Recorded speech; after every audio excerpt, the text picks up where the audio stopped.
Salut et fraternité les amis. Bah ça y est, on reprend la route là. On va aller vraiment en pleine nature cette fois-ci. On m'a donné l'adresse d'un endroit, ça a l'air juste incroyable. Et comme d'hab, je vais vous faire partager tout ça.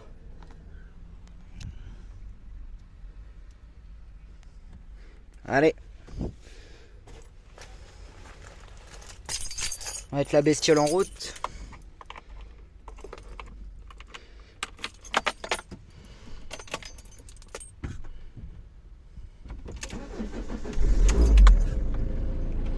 Un peu plus d'une mi-plein. Pouf, nickel. Allez, en avant Guingamp.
Eh bien les amis, on est parti pour de la grande cuisine encore. Alors je vous montre rapidement.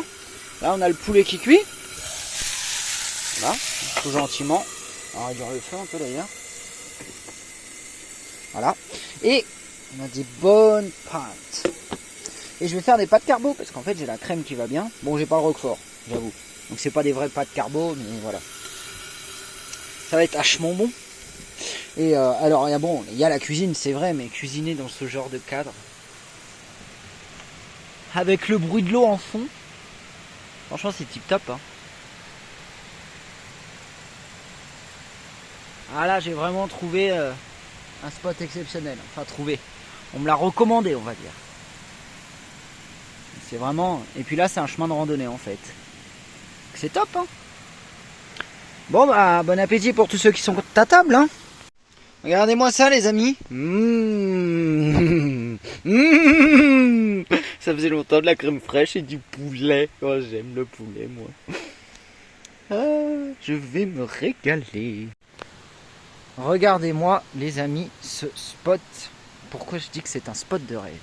Alors vous aurez en permanence le bruit de l'eau qui court. Alors ça c'est quand même plutôt top. Hein. Puis regardez-moi. La petite table qui va bien pour manger. Mais vous me direz, c'est pas tout. Parce que on a le petit barbecue qui va bien aussi. Et lui, il a dû en connaître de la grillade. Hein. Ouh là là. Oh que oui. Il y a même du bois s'il y a besoin, vous voyez. Ah, c'est formidable. Demain, quand je ferai ma rando, faut que je trouve de quoi... Enfin, un joli morceau de bois pour garder un souvenir. Ah. Qui sait si post-op, je pourrais encore faire ça. Alors, je vous ferai des plans sur évidemment la randonnée que je ferai demain, mais j'irai pas au-delà parce que j'ai peur que vous ennuyiez. Hein. Je marche assez lentement. Donc là, on a encore une table pour manger, une autre là, hein, voilà. Et puis alors le paysage est plutôt sympa. Hein. On est vraiment entouré par les arbres. Puis regardez-moi la hauteur. Oh là là. Bah, de toute façon, c'est ce que je vous disais tout à l'heure sur la route. Hein.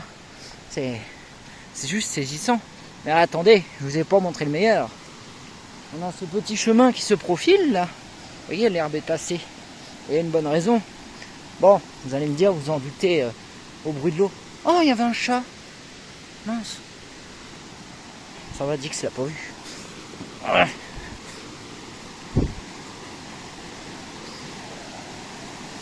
Regardez-moi ça. Waouh. Dixie, tu vas pas dans l'eau. Alors ça. Mais alors ça les amis. C'est le meilleur au monde. Le plus joli qui soit.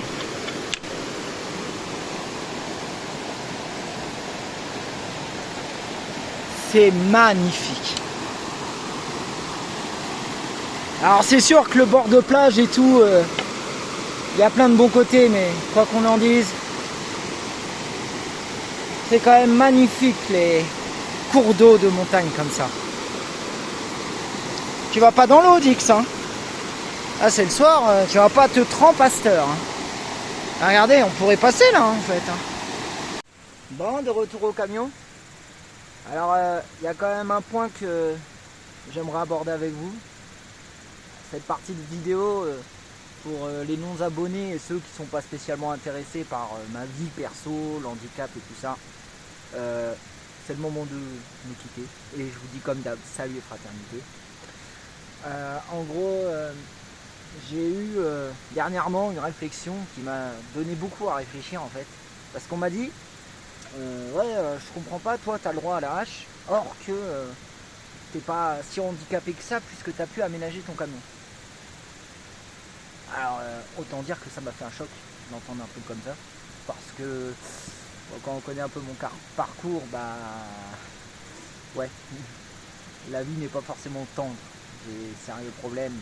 Alors pas tout le temps, j'apprends à plutôt bien vivre avec, mais il y a des moments où c'est qu'effectivement, oui, je fonctionne pas à 100% comme tout le monde, loin de là.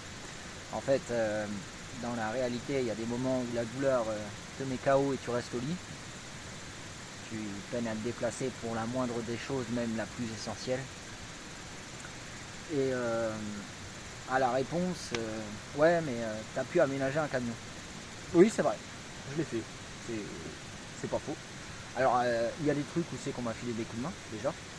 Par exemple, comme j'ai tendance à trembler assez facilement dû à tout ça, bah, ce qui était les coups de disques et autres, j'ai délégué, panneau solaire j'ai délégué.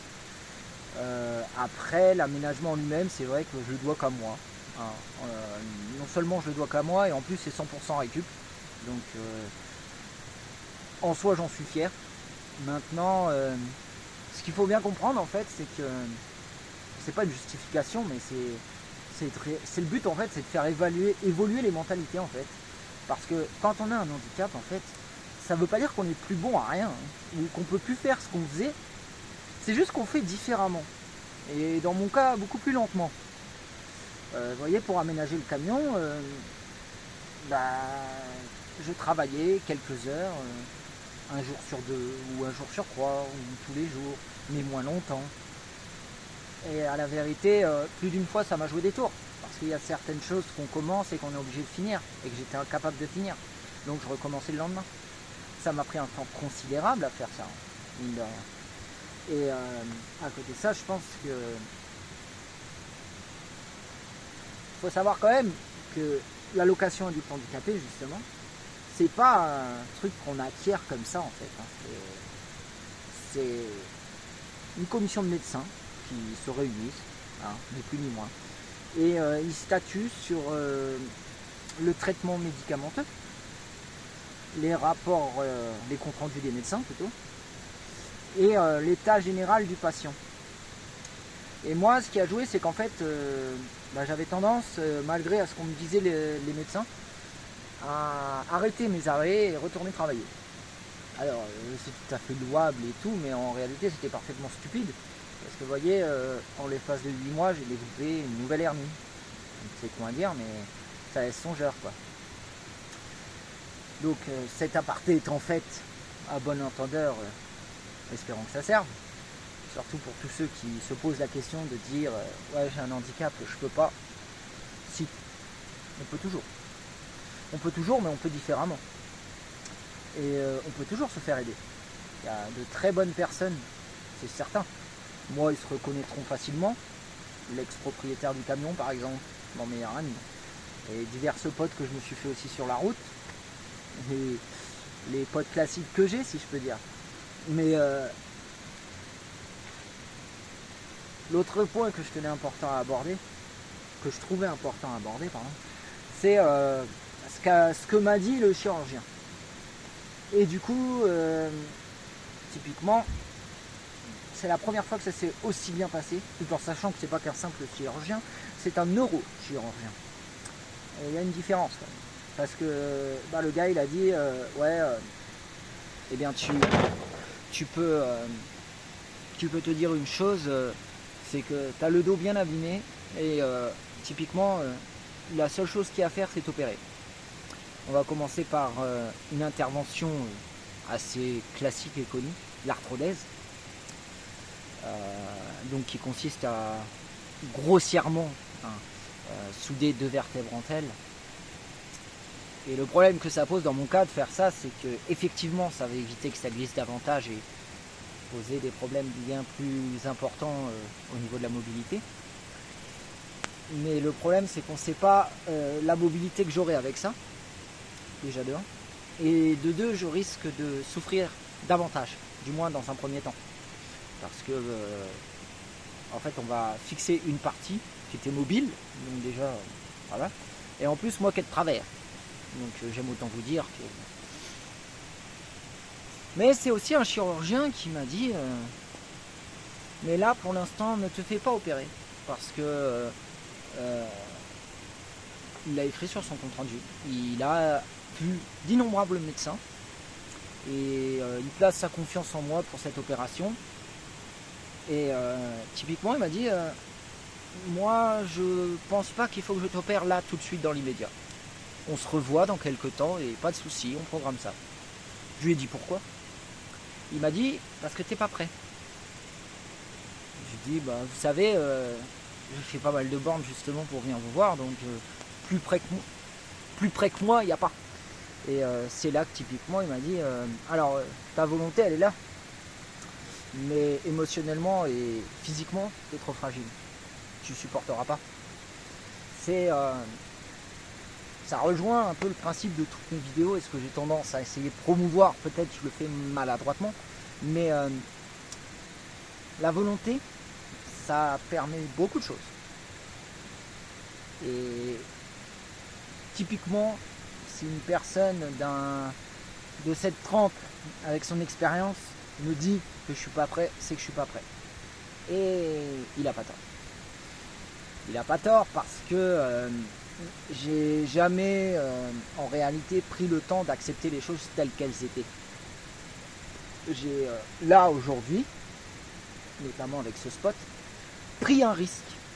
C'est-à-dire que je me suis lancé à l'aventure en comptant que sur moi-même. La randonnée que vous avez vue dernièrement, ça s'est fait le lendemain. Et c'est justement ça. J'applique ces conseils à la lettre. C'est-à-dire que je constate mes limites. J'apprends à fonctionner avec ce corps et le corset. Parce que c'est dorénavant comme ça que je fonctionnerai au meilleur des cas.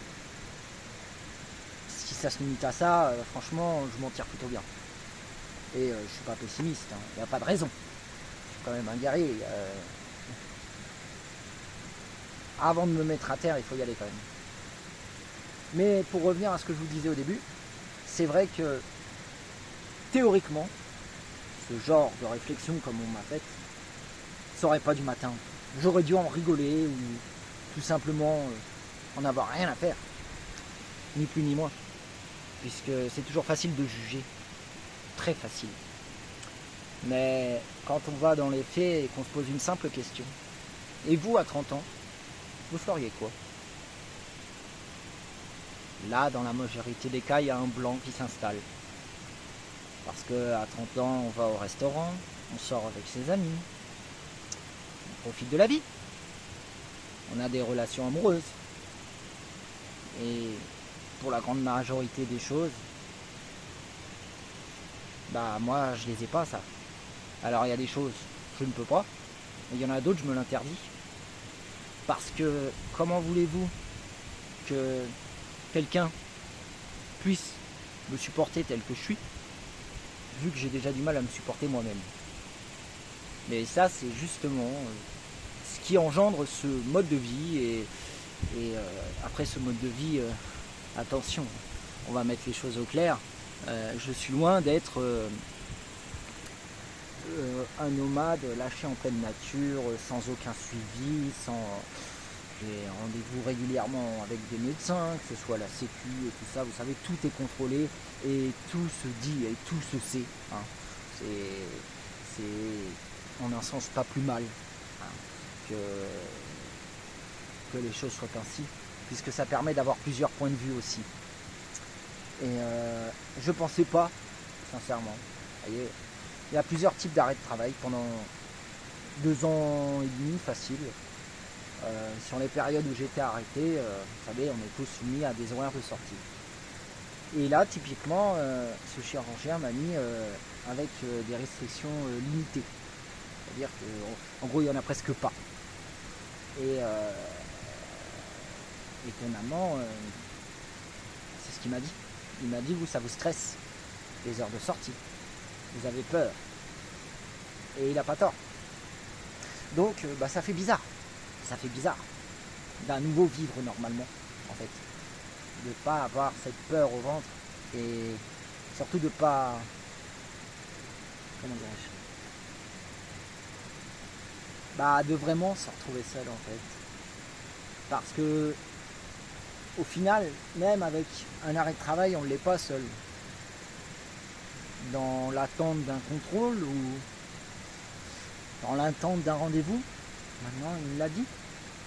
Essayez de gérer les choses par vous-même. Prenez les rendez-vous quand vous avez besoin de les prendre.